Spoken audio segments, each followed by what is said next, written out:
להחזיר את החטופים בעסקה שתציל את חייהם. নিজ দেশের নাগরিকদের প্রতি দিনে দিনে দেনা বাড়ছে ইসরায়েলের প্রধানমন্ত্রী বেনিয়ামিন নেতানিয়াহু নেতৃত্বাধীন সরকারের, কিন্তু পর্বত সমান এই ঋণ শোধ করার ক্ষেত্রে তারা অনুভূতিহীন। গাজা দখলে নেতানিয়াহুর নতুন পরিকল্পনা বাতিল, গাজা যুদ্ধে চির অবসান এবং হামাসের কাছ থেকে জিম্মিদের মুক্তির দাবিতে গতকাল রবিবারও ইসরায়েল জুড়ে বিক্ষোভ করেছেন দেশটির জনগণ। সংবাদ মাধ্যমগুলোর মতে এতে কার্যত অচল হয়ে পড়েছে ইসরায়েল।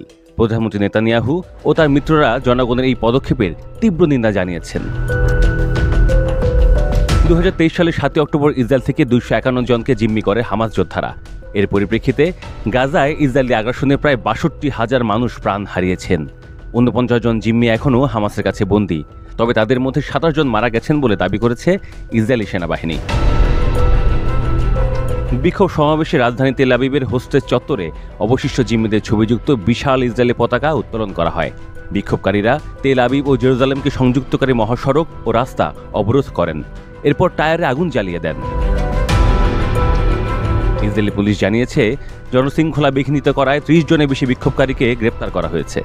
বিক্ষোভের আয়োজকরা সাধারণ ধর্মঘটের ডাকও দিয়েছেন। জেরুজালেমে এক সমাবেশে এক বিক্ষোভকারী বলেন যে তার মনে হয় যুদ্ধ অবসানের সময় এসেছে, সব জিম্মিকে মুক্তি দেওয়ার সময় এসেছে, ইসরায়েলে ক্ষত সারিয়ে ওঠার এবং আরও স্থিতিশীল মধ্যপ্রাচ্য গঠনে এগিয়ে যাওয়ার সময় হয়েছে।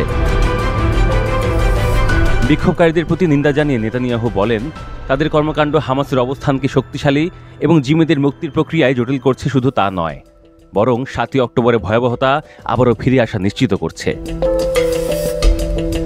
বন্দী পরিবারের প্রতিনিধিত্বকারী দুটি সংগঠনের উদ্যোগে জাতীয় কর্মদিবসের অংশ হিসেবে প্রধান শহরগুলোতে বিক্ষোভের আয়োজন করা হয়।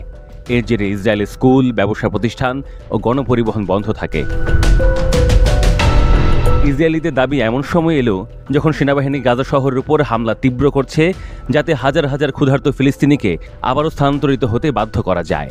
বিক্ষোভকারীরা আশঙ্কা করছেন যে আগ্রাসনের তীব্রতা বন্দীদের জন্য বিপজ্জনক হতে পারে। বিক্ষোভে অংশ নিয়ে সাবেক জিম্মি আরবেল ইয়েহুদ বলছেন যে সামরিক চাপ বন্দীদের ফিরিয়ে আনে না, বরং এটি কেবল তাদের হত্যা করে। তাদের ফিরিয়ে আনার একমাত্র উপায় হলো চুক্তি, একেবারে কোনোরকম খেলা ছাড়াই।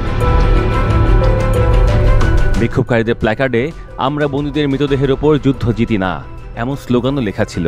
গাজা সিটি ও এর কাছাকাছি শরণার্থী শিবিরে যুদ্ধ সম্প্রসারণের ইসরায়েলি পরিকল্পনা আন্তর্জাতিক ক্ষোভের পাশাপাশি অভ্যন্তরীণ বিরোধিতারও জন্ম দিয়েছে।